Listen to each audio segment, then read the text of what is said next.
¿Qué tal? ¿Cómo estáis? Bienvenidos a un nuevo podcast, un nuevo capítulo, un nuevo episodio, una nueva locura de Bajo los Palos. Hoy tenemos a un invitado que todo el mundo conoce y yo creo que él fue uno de los que cambió muchas cosas en el fútbol. Querido Luis Figo, muy buenas, ¿cómo estás? Muy buenas, amigo mío. En primer lugar, muchas gracias por venir aquí a este pequeño marrón que te he metido, pero que me apetecía también estar así contigo y estar sobre todo de una manera entrañable. Y ya no sé si tratarte como un jugador de fútbol, como te he presentado, o como un... A ver lo que vas a decir. Tío, que se ha metido en la moda, ¿no? Tienes tu marca ahora mismo. Un poco de todo. Esto hay que producir, ya sabes cómo es. ¿Y cómo es que te dio por empezar así? Pues todo en la vida viene por oportunidades, o por amistades, o por el destino, o por que se ha creado una circunstancia que dices un desafío también. Uh-huh. Y esto vino porque pues conocí a través de una marca consagrada de ropa, mi socio que trabajaba en esa marca, y en un evento pues nos conocíamos, hemos hecho pues buena relación y me ha desafiado para empezar a una marca caso propia. Pues en ese momento pensaba que era un poco una locura. Sigo pensando que fue una locura. Pero no, con el tiempo pues vas construyendo una empresa, vas construyendo los medios, vas investiendo, vas creando pues una colección y desafío, como te he dicho, pero al mismo tiempo pues intentándolo hacer una marca global, un mundo que es muy competitivo y difícil, ¿no? ¿De qué manera y cómo llegas al Sporting de Portugal? Bueno, yo tenía 12 años y jugaba en una pequeña equipo en la margen sur de donde vivía y jugábamos prácticamente, entrenábamos en un campo de futsal, ¿no? No teníamos un campo propio de fútbol 11. Pero bueno, jugábamos y perdíamos siempre, pero era una alegría, estábamos entre amigos. Y ese año la colectividad cerró. Entonces yo tenía muchos amigos que jugaban en Sporting, en las camadas inferiores, y teóricamente decían que en Sporting pues era más fácil, no más fácil, pero que el Benfica era un equipo que escogía gente con más envergadura, con más cuerpo, y yo realmente en esa época no era un chico pues físicamente no tan fuerte. Entonces, y como tenía amigos en Sporting, y había antiguamente había entrenamientos de captación, ¿sabes? Que ibas ahí, jugabas 11 contra 11 por la tarde y estaban ahí el scouting, el entrenador mirando, y hasta que fui ahí a probar mi suerte, pero estuve como un mes entrenando, ¿sabes? Pero yo con 12 años, yo ahora era una locura. O sea, tengo un niño de 12 años ahora que hubiera hecho lo que hizo yo, porque yo vivía del otro lado del río, tú sabes, sí. Tenía que coger transporte público hasta el barco, un barco, después otro transporte para llegar al entrenamiento, y eso todo a las 6 de la tarde, ¿no? Entonces después entrenaba y tenía que volver a hacer el mismo trayecto. Llegaba a casa a las 11 de la noche, ¿no? Con 12 años, imagínate. Entonces, claro, pasaba los días y no sabía nada, y llegó un momento que ya no podía. Y decía, mira, fui al mister y mister, por favor, dígame algo, sí o no, porque joder, llevo en esto un mes y mis padres aquí pagando los transportes, no sé qué.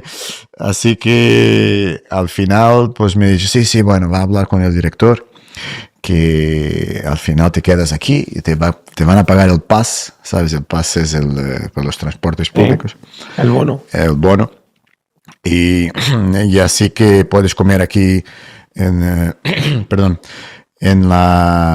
centro donde se quedan los niños que venían de fuera, no sé qué, puedes comer aquí, cenar aquí, después te vas para casa. Y así fue, así empecé con 12 años. Y de pequeñito, ¿Tu equipo era el Sporting o tenías otro equipo? Decías, pues a mí me gustaba el Benfica, luego me fui al Sporting y ya me hice del Sporting. Vos siempre tenías... Bueno, mi padre era benfiquista, ¿sabes? ¿Sí? Era benfiquista, pero bueno, después, por todos esos motivos, yo fui al Sporting y ya cambió. Y ya cambió. Pero tampoco mi padre era muy de seguirme de esto, ¿sabes? No como ahora, como tú, que llevas a los niños al entrenamiento, lo vas a buscar, lo llevas a la escuela, no sé qué. Lo que toca. En mi época, no, pues tenía que sobrevivir. Bueno, que también la he vivido yo. Yo tengo que decir, y que para solo una anécdota, que a mí el señor Luis Figo me dio un premio en Euro Disney cuando yo tenía 14 años. A poner las imágenes, me acuerdo yo de él cuando fichaste por el Barça. Vamos a cambiar un poco ya de tanto sentimentalismo. Y me gustaría preguntarte a ti. Te pongas serio, ¿eh? Ahora que me voy a poner, no, es serio, pero me gustaría saber esa faceta tuya que tienes para endiñar zascas y más zascas a través de las redes sociales. Que nos tienes a todos... ¿Y qué quieres saber? No, que a mí me parece bien, ¿eh? Yo creo que las redes sociales están para algo. Soy libre. Y tienes que poner lo que te dé la gana cuando te dé la gana. Para eso están. Y el que lo quiera entender bien, el que no, pero que me gusta, que por eso que digo que en qué momento dices, oye, pues, ¿por qué no voy a poner yo un tuit contra alguien cuando alguien habla de mí y no me gusta lo que dice? Claro, pues hoy en día es una herramienta como no existía antes, en que la puedes usar como bien entiendes. No, tú te has adaptado bien. ¿Ah? Que te has adaptado bien, digo, te has adaptado bien a esos cambios. Otros compañeros nuestros o casi futbolistas no siguen esa dinámica, en cambio tú sí. Bueno, cada uno es como es. Al final yo pues soy así. Así que a quien se mete conmigo y pues... ¿Te defiendes? Y yo respondo, lógicamente. Pues tendremos pensamientos diferentes, actitudes diferentes y vemos la vida de una forma diversa también, ¿no? Porque al final de cuentas ni todo el mundo puede ser o jugar con el derecho, o jugar con la izquierda, o jugar con el medio. Yo no me considero de ningún partido político, pero yo creo que tengo bastante sentido común, creo. Pero al final de cuentas vive en un país extranjero, ¿no? En que llevo muchos años aquí. A mí me atacan siempre por lo mismo, pero yo creo que deberían ser un poco más creativos ya, pasar esa fase. Pero lógicamente yo pues veo cosas que creo que debo denunciar, y no tengo ningún problema en hacerlo, porque al final de cuentas es como te digo, al ser libre y no depender, esencialmente no depender y necesitar a nadie para vivir, eso te da una libertad de poder ser independiente. Tú que has estado jugando al fútbol hace ya tiempo, yo tuve la suerte también de estar contigo y también me ha tocado vivir esa etapa. ¿Qué diferencias encuentras entre el fútbol de hace 25 años al fútbol actual? Bueno, yo siempre he dicho que es fácil uno hablar de fuera, ¿no? Porque al final es lo que uno ve con los ojos y no es lo mismo, pienso yo, efectivamente, y la realidad de lo que se pasa en campo, ¿no? Para mí es mucho más fácil verlo de fuera y decir, mira, joder, este no ha driblado, no ha hecho eso, no ha hecho aquello, pero en el campo sabes cómo funciona. Pero yo quizás, si no me equivoco, en el sentido de lo que veo hoy, es que en general hablo, no veo un fútbol veo un fútbol más mecanizado, en el sentido de que hay pocos jugadores quizás mediocampistas que saltan el hombre, es mucho más pase, ¿sabes? Quizás se ha perdido o por la evolución del fútbol la creatividad, o sea, dejado menos espacio para que los jugadores puedan demostrar esa creatividad en el campo, con la performance de tener que ser mucho más conciso en las instrucciones que piden y para no poder fallar tanto o arriesgar tanto, pues que sea que es un fútbol mucho más lineal, ¿no? Que no es que un mediocampista pues salta el hombre y es mucho más de pase, ¿sabes? Entonces, esa es la diferencia que yo veo que existía antes. Pues tienes la parte física, tienes la parte de la tecnología, tienes la parte pues que eso te ayuda a entrenar de una forma, a entrenar de otra, supuestamente, ¿no? Porque ahora tampoco estoy muy al corriente de los métodos de entrenamiento, ¿no? Pero imagino que con toda esa evolución también ha evolucionado el entreno mucho más individual, ¿no? Antes pues no era posible que hubiera un entreno enfocado en un jugador, en dos, cada uno, no sé, ahora es mucho más diferente en ese sentido. Tú, diciendo lo que me estás contando ahora mismo, cabe pensar que si tuviésemos a Luis Figo ahora, no tendríamos esa suerte de poder ver a un Luis que driblaba, que intentaba regatear, que intentaba entrar por el área, que amagaba, ¿no? Porque es lo que más o menos un poco te refieres tú, ¿no? Que ahora mismo ese jugador está... O sea, que no tiene tanta creatividad. Yo creo que hay jugadores con esas características, pero que yo creo que antes había muchos más. Y la diferencia, quizás... pues no lo sé, pero eso también depende un poco de las generaciones, lo que produce, lo que no produce, ¿sabes? Pero hace quizás 15, 20 años tú tenías un ejemplo, ¿no? Una lista de posibles ganadores individuales de trofeos que había 10, 15 que podían ganar un trofeo individual, ¿no? Ahora quizás esa lista pues se ha reducido más. Hombre, lógicamente que hay mucha gente, pero en términos de top carisma y prestigio quizás haya mucho menos, porque eso también depende, pienso yo, de las generaciones, lo que se va produciendo en el fútbol, ¿no? Ahora que me acuerdo, te iba a preguntar una cosa que se me ha pasado antes, pero la tengo en la cabeza, que era viendo el poderío, ¿no? y el equipo que es el Real Madrid, que prácticamente podía ser un poco la continuación de esos galácticos que lleváis vosotros el nombre. ¿Tú crees que se puede comparar? Que no, yo creo que no, porque en aquel momento que me tocó vivir una experiencia maravillosa, a pesar de que no conseguimos quizá muchos al final, ¿no? de muchos títulos, pero yo creo que hubo ahí como 2-3 años desde que tú llegaste hasta el 2003, que fue una época maravillosa y que estuvimos siempre ahí arriba, ¿no? No, pero yo creo que las comparaciones siempre son malas, porque siempre hay algún lado que sale perjudicado, siempre digo, ¿no? Entonces, yo creo que hay las épocas son para vivirlas y recordarlas y ya está. La comparación, no puedes comparar ni estilos, ni jugadores, ni filosofía de juego. Al final de cuentas somos jugadores totalmente diferentes, ¿no? Entonces no se puede comparar generaciones. Y al final las generaciones lo que queda es si ganas, si no ganas, y también quién ha hecho parte de ese equipo o de esos equipos, ¿no? En la historia. ¿Algún pero de aquella etapa? No. ¿Algún pero. Es decir, joder, qué pena que no conseguimos quizá cuando también llegó David un poquito más, ¿no? En la parte deportiva sí, quizás a partir de un momento que tuvimos esa posibilidad de un año ganar todo y al final en una semana acabamos por perder todo, ¿no? Entonces el fútbol en ese sentido también es cruel, ¿no?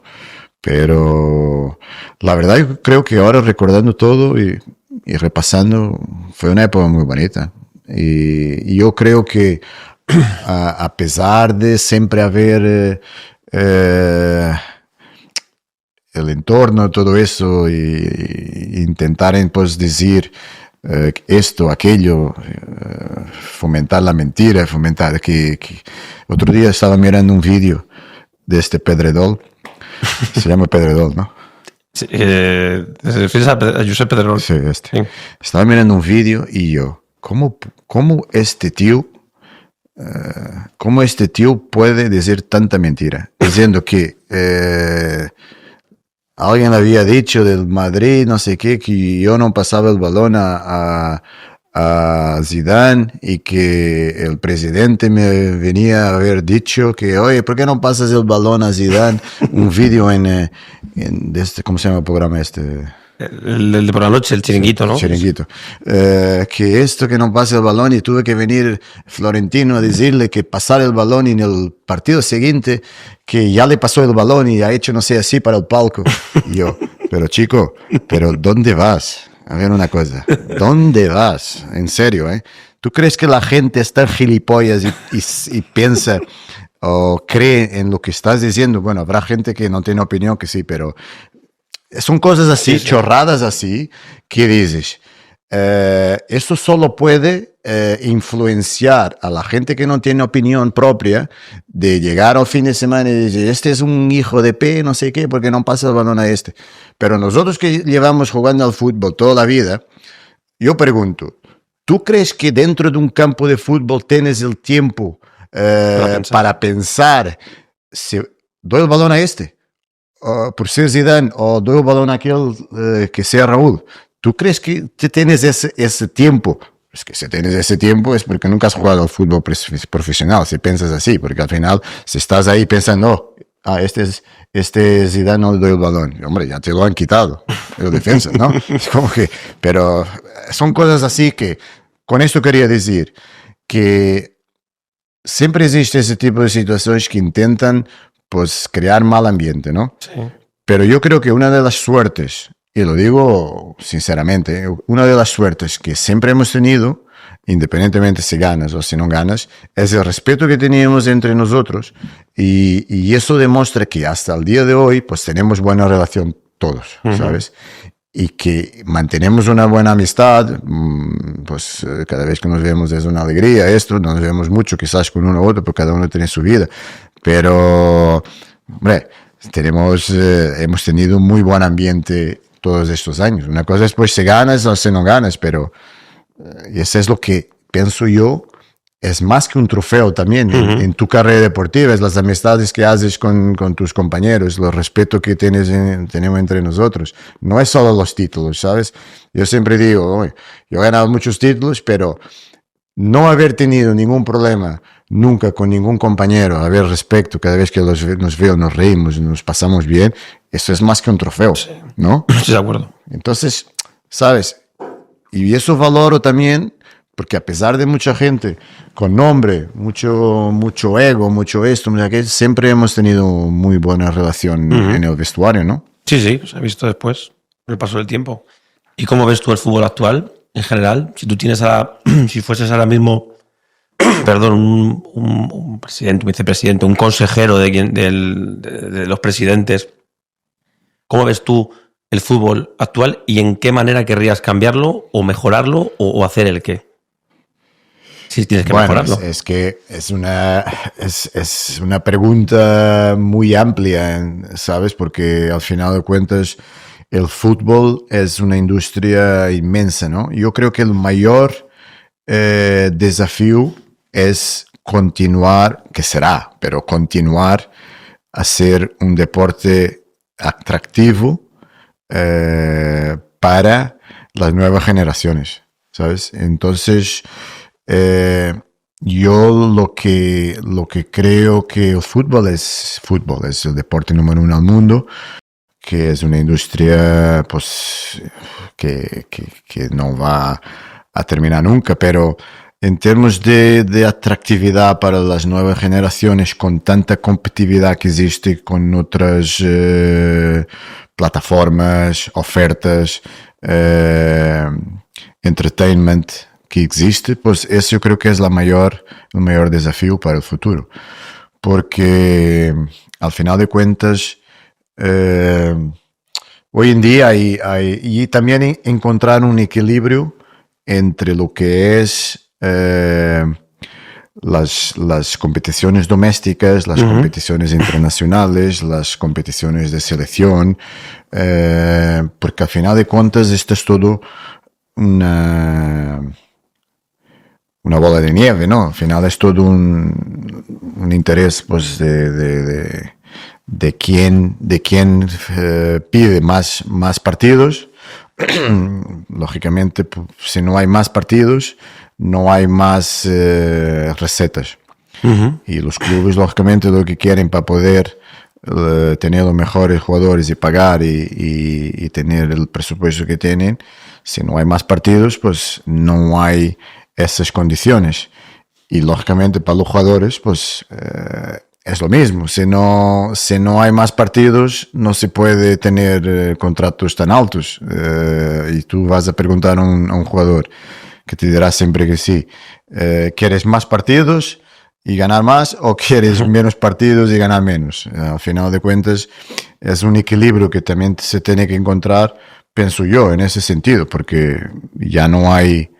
ya hay pocas fechas disponibles para que existan más partidos y competición. ¿Hacia dónde quieres ir encaminado ahora, después de que te has retirado hace tiempo del fútbol, y cuál es tu camino que quieres seguir? Bueno, en el fútbol ahora mismo, pues estoy, como sabes, en UEFA. Siempre he tenido un poco claro que no quería depender, cuando terminé el fútbol, la carrera, de ser el típico transición de jugador, entrenador o jugador director deportivo o algo así. Tener más opciones y vías y caminos para poder escoger. Entonces, como nunca me gustó, o quizás porque estaba muy cansado, quemado, llámale como quieras, cuando terminé la carrera profesional, no me pensaba meter otra vez siendo entrenador. Entonces, como me gusta más la parte administrativa, la parte de gestión en el fútbol, pues esa área es la que yo me quiero dedicar. En este momento me dedico y me quiero dedicar en el futuro próximo, ¿no? Siempre la pregunta, siempre que también cambiando un poquito de tema y volviendo un poco a tus inicios, bueno, tus inicios no, sobre todo a la etapa esta del cambio de Barça-Madrid, que al final ya es más de lo mismo y ya lo hemos podido ver también en un documental tuyo que a mí me gustó bastante. A mí me gustaría preguntarte, ¿tú cómo te sentiste esos primeros días, esas primeras semanas en las que... ¿Dónde? Donde tuviste que llegar a Madrid. Ah, en Madrid. Sí, cuando hubo el cambio de todo, ¿cómo te sentías tú como persona? Si te acuerdas un poco, pues primero, el jugador viene de Barcelona, tiene que cambiar de casa, tiene que cambiar de situación, de amigos, de gente, trasladar a la familia. ¿Cómo te encontrabas tú ahí y cómo lo pasaste durante esas primeras semanas? Bueno, las primeras semanas yo creo que me apoyé mucho en la gente pues, que conocí aquí en el equipo, a Fernando, en este caso más a Fernando, a Raúl, contigo también. No, conmigo poco porque yo era muy pequeño. Contigo en el sentido de que te conocía, ¿no? De jugarmos pues quizás en la selección. No jugamos nunca en la selección, en contra, que eres muy joven. No, yo empecé muy joven, sí. No, pero gente que más conocía, con Fernando, con Raúl. Entonces, en términos deportivos, ¿no? Porque también llegué en un momento muy difícil, no difícil, pero fue una transición en todo, porque cambió la directiva, pues... y cambió mucha gente, imagino, en la estructura del club. Entonces, claro, era todo un poco precario en ese sentido, porque cuando vienes de un club en que conoces a todo el mundo y que ya tiene una estructura hecha, pues yo llegué aquí, pues no tenía quien me pudiera llevar al entreno, ¿sabes? Es como, tampoco conocía.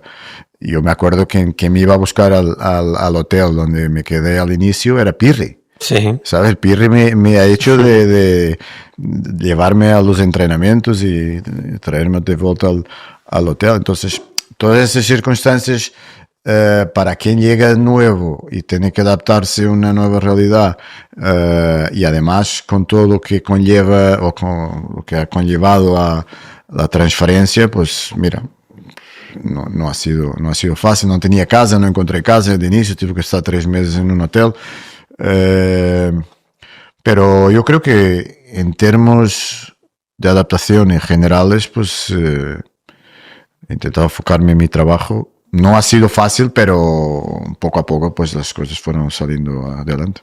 Cuando ese primer año, primera temporada del Real Madrid, llegas aquí, cuando sale el calendario y ves que en octubre tienes que volver al Camp Nou, tú en ese momento piensas y dices, bueno, ya me quedan un par de meses para volver, veremos a ver cómo van a recibir, ya veremos a ver cómo llego, o no lo pensabas o dirías, bueno, cuando llegue allí ya veré que me encuentro y tal. ¿Cómo te encontrabas tú en ese momento? Yo soy una persona que, gracias a Dios, siempre creo que la presión siempre me ha ayudado a estar despierto y mantenerme pues en el foco lo que tenía que hacer. Entonces, yo sabía que tienes que volver a jugar ahí y sabía perfectamente cómo iba a ser recibido porque en términos mediáticamente de prensa, pues sabía lo que se iba a montar por interés local, pues y sabía. Es mucho más fácil cuando ya te esperas un recibimiento hostil do que cuando juegas en tu casa y te pitan. Pues es mucho peor, creo yo, ¿sabes? Porque cuando vas ahí ya sabes que te van a matar o te van a llamar de todo, lo que sea, pero yo creo que en relación a eso no estaba muy preocupado, pero bueno, tendría que pasarlo. Claro. Aprovechando que te he preguntado esto, que ya no voy a preguntar más ya del tema Madrid-Barça, me parece hablar contigo de otras cosas, te voy a poner aquí una pregunta que me grabó el invitado que estuvo en un programa anterior y a ver si tienes el gusto y el placer de poder contestarle. Uy, ¿qué es eso? ¿Quién es ese? Gerard. ¿En algún momento de tu vida has sido culé? Sí, claro. Yo creo que lo vi muy serio, ¿no? Siempre está serio. Siempre está serio, pero cuando ha hecho esa pregunta parecía que había ido a misa. Sí, claro. Yo creo que cuando llegué a Barcelona me he identificado pues mucho con el club, con la filosofía de juego, con la gente. Entonces, yo creo que en cuanto estuve en Barcelona, he dado todo lo que he podido de mí para hacer más grande el club y, lógicamente, para ganar. Uh-huh. Entonces, es lógico que me sentía uno más, ¿sabes? Quizás por eso, cuando tú das todo lo que tienes y cuando sientes que no te reconocen por eso, pues te cabrea mucho más.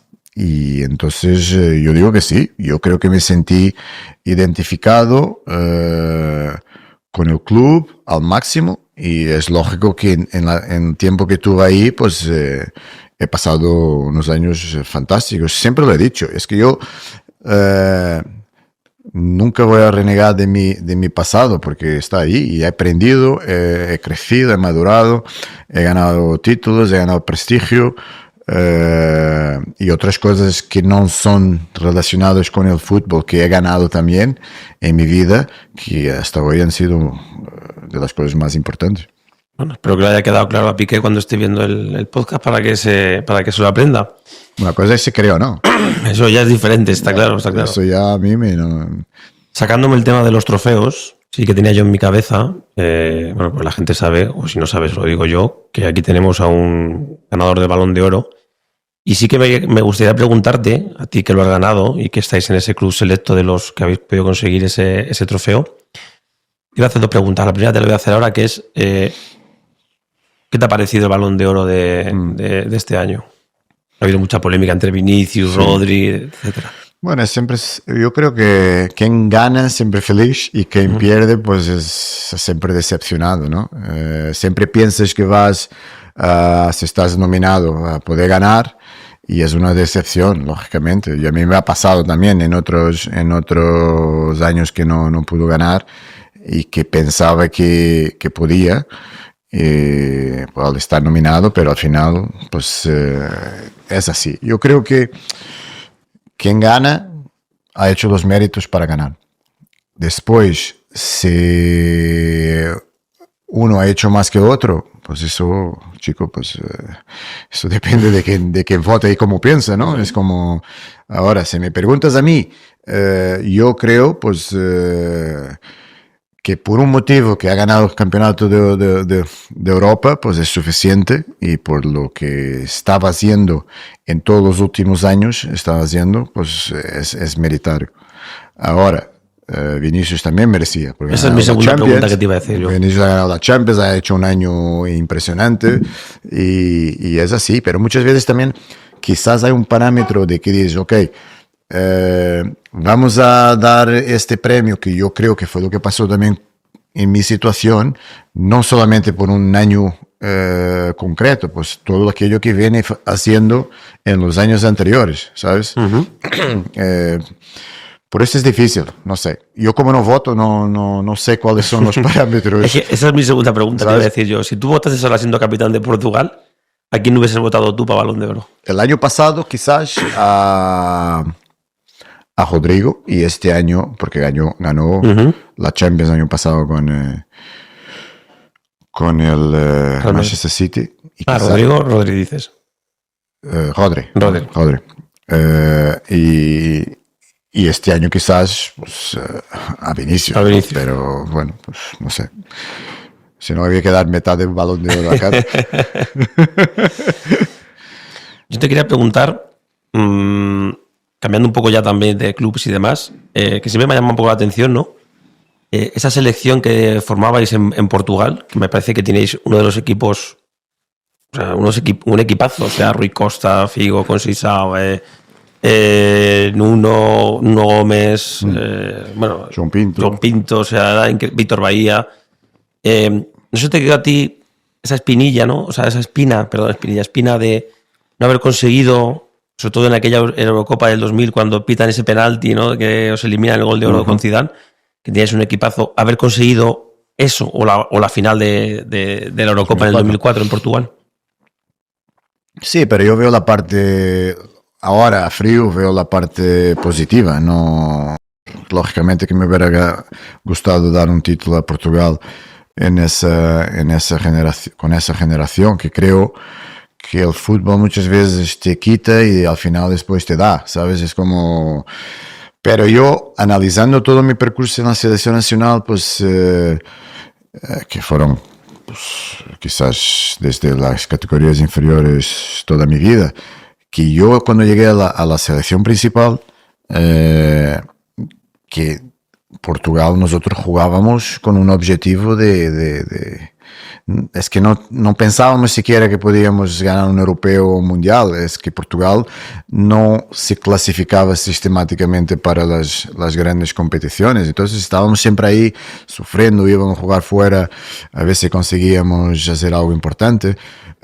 Y yo creo que ha habido una transformación desde el momento que empezaron a salir jugadores para el extranjero con la experiencia internacional y todo eso, que nos ha permitido pues construir un respecto, construir una imagen, construir un percurso en la selección que hasta los días de hoy perduran, ¿sabes? Entonces es lógico que me hubiera gustado ganar un título, joder, y creo que lo merecíamos, pero el fútbol, muy pocos ganan en la selección. Si tú ves en los campeonatos de Europa, pues Francia son los equipos que estadísticamente tienen más títulos, quizás pues Francia, España, Alemania.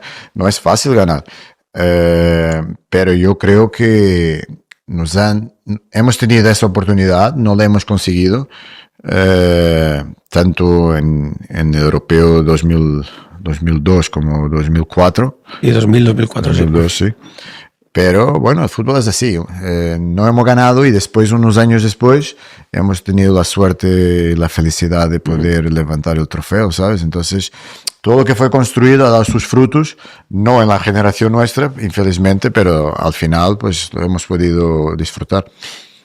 ¿Cómo ves el fútbol portugués? ¿Cómo ves el campeonato portugués, la liga y todo? Bueno, yo veo un campeonato de Portugal, lógicamente, que no está en términos que no puede competir con un campeonato español por los derechos televisivos, por el dinero que mueve España o Inglaterra o eso, pero veo un campeonato portugués que produce muchos talentos, ¿sabes? Que a lo mejor es un campeonato que te permite crecer como jugador, que darte a mostrar cuando no eres todavía muy conocido en Europa, o si vienes de otros campeonatos, y que es siempre un campeonato que exporta jugadores, ¿no? Que crea jugadores en las camadas jóvenes, porque es así, porque los clubes lógicamente no pueden competir financieramente con las grandes potencias de clubes en el mundo, y tienes que apostar en la formación. Tengo aquí una pregunta, que es la pregunta Flexicar, que me quería preguntarte que si has tenido alguna anécdota que se pueda contar, porque te haya pasado alguna cosa por carretera, no sé, o con el coche, esto de que sales de la ciudad deportiva. Yo me acuerdo una vez, Iván Zamorano, si te acuerdas tú, que saltaron encima del coche. Me pasó aquí en Madrid que llevaba mi coche. Muchas veces no voy a decir marcas porque da igual. Si quieres decirla, puedes decirla. No, más que nada porque aquello que pasas, estacionas delante te estacionan en el restaurante, delante, en el parking, no sé qué, y sales del restaurante y metes a arrancar y no vas, ¿sabes? Yo no tenía, la batería se había ido al total. O sea, te la habían gastado. No sé, por no usar mucho coche o lo que sea, llegó, sabes que no funcionaba, entonces no tenía ni cables ni nada, entonces claro, tuve que pedir ayuda a alguien que estaba también cenando en el restaurante, y por suerte tenía pues ahí unos cables que podíamos hacer volver a conectar la batería. Curioso. Bueno, ya estamos entrando ya, para nuestra desgracia y para la gente, pues en las últimas preguntas, el tramo final de lo que es la entrevista. Y sí que me quería preguntar, ahora que has hablado un poco también de esta nostalgia, que si ahora mismo pudieses volver a jugar un partido, decir, pues quiero volver a jugar este partido en concreto, ¿cuál es el que más te gustaría? No sé, te digo... La final de Champions. La que jugamos en Glasgow. Sí, porque estaba jodido, estaba medio lesionado. ¿Qué te pasaba allí? Que tenía tobillo, porque me había hecho mal en el tobillo es antes de la final de Copa que perdimos aquí en el Bernabéu, ¿te acuerdas? Y llevé toda la media temporada jodido, porque no estaba, francamente, jugaba con dolor, infiltrado, esto, aquello. Entonces, después vino la final de Champions, y ese año hubo el Mundial de Corea-Japón. Correcto.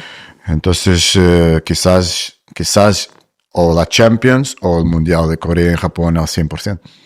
Ahora, fíjate, me acabas de sacar una pregunta, porque también estábamos allí nosotros, que yo me acuerdo de ese partido que lo estábamos viendo, digamos un poco el robo que nos metieron a Portugal en aquel Mundial. En aquel momento, ¿tú qué querías hacer? O sea, ¿qué sentías allí? Pues se sientes pues, injusticia. Impotencia, ¿no? Impotencia, yo qué sé, joder, es como sientes que te estás robando, ¿no? Sí, es que me acuerdo que primero fuisteis vosotros, sí. Luego vino Italia y lo estaba... Bueno, pero sabes que muchas veces yo digo, veo situaciones en el campo que reaccionas a caliente y después lo ves a frío y dices, joder, ¿qué estaba haciendo? ¿Qué imagen, ¿no? Qué imagen más mala, ¿no? Muchas veces, hace poco he hecho una cosa para la UEFA, para los árbitros, ¿no? Y hemos dicho, no fue un podcast, pero un poco de entrevista con Rossetti, que estaba cambiazo, y me mostró alguna imagen mía protestando con el árbitro o lo que sea, y yo digo, joder, qué vergüenza, ¿no? ¿Sabes? Muchas veces, quizás en esa época, ahora no, cambió un poco todo también, porque en términos de protección de los árbitros, nosotros hemos hecho la ley esta que solamente el capitán puede hablar con el árbitro. Creo que ayuda un poco también, no solamente al árbitro, que mucho, pero también a la imagen que das fuera a los fans, ¿no? Entonces, muchas de las veces tomas actitudes, mismo que te sientes injusticia o que sientas que te están pitando en contra de algo, pues que después lo ves y dices, joder, macho, esto no lo debería haber hecho, ¿no? Es como, sí, es como Cuando pasa, ¿no? cuando pasa, sí. Una pregunta que te voy a hacer, que esa es una mía particular, porque como sabes, se hace mucha polémica con esto, me gustaría saber un poco tú de qué eres. ¿Del hormiguero o la revuelta? Joder, buena pregunta, ¿no? Sí, es que no sé, me dio por preguntarla y la pregunto ya siempre. No, no soy de uno ni de otro. Yo qué sé. Yo, si tengo que ir a un sitio o a otro, voy. No tengo ninguna. Como te vi hace poco en la revuelta, digo, a lo mejor es que le gustaba más la revuelta que el hormiguero, no He sé. estado de hormiguero también. Ah, también estuviste, sí, Claro. sí. Lo que pasa es que ahora ya no me han invitado hace mucho tiempo. Seguramente te invitarán otra vez. No, Pues- si tengo que ir no tengo ningún problema. Yo no soy de izquierdas ni de derechas. Yo soy lo que dicen, ¿no? Luso, eres luso. Yo soy de sentido común. ¿Qué tal te lo has pasado? ¿Ya terminó? No, mira, llevamos ya un ratito hablando, tampoco quiero que te aburra mucho más, pero ¿qué tal te lo has pasado tú? Cuéntame, No, bien, ¿te ha gustado? Bien, sí, estoy tranquilo. Sí. Contigo estoy tranquilo. Pues estoy Sabes que de no te voy a acuerdo. preguntar cosas extrañas, o sea que... No, pero a ver, yo también cuando quiero soy políticamente correcto. ¿Tú qué piensas que van a sacar de toda esa entrevista? En algún sitio. ¿Cuál es el titular que pueden sacar más ahí en contexto? En general, la gente. Sí. La gente le gusta.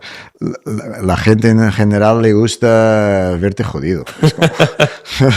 Es como vive de la infelicidad de los demás. Ujú. Lo que no debe ser así, ¿no? Al final. Sí, o sea, para taparse un poco lo suyo, intenta ver al que está al lado y si está fastidiado, mejor. da? No, pero lo que pasa es que también la gente toma una opinión tuya de lo que ve durante 5 o 10 minutos, o lo que puedes comentar, o lo que puedes, si no te conoce, que da igual lo que diga. Pues nada, Luis, te voy a agradecer en nombre mío que hayas tenido la delicadeza de poder acercarte a hacer este podcast, entrevista, Un placer, amigo. coloquio, lo que Sabes sea. que lo que necesites de mi parte, pues siempre estoy disponible. Veremos a ver hasta dónde llegamos, ¿eh? No sabemos muy bien, pero bueno, por lo menos divertirnos hemos divertido y me ha gustado mucho lo que has estado diciendo. Yo, además, te doy las gracias Nada, y espero que te guste y que la gente pues disfrute también de esta pequeña entrevista, de este momento que hemos tenido tú y yo. Muchas gracias, amigo. Muchas gracias por venir. Mucho éxito. Te he dado un regalito para ti, que hagas con ello Muy bien. lo que gustes, lo guardes, espero. Déjame ver. Ostras, qué bonito, ¿eh? Sígueme para más contenido. No te olvides suscribirte, comentar y dejar tu me gusta.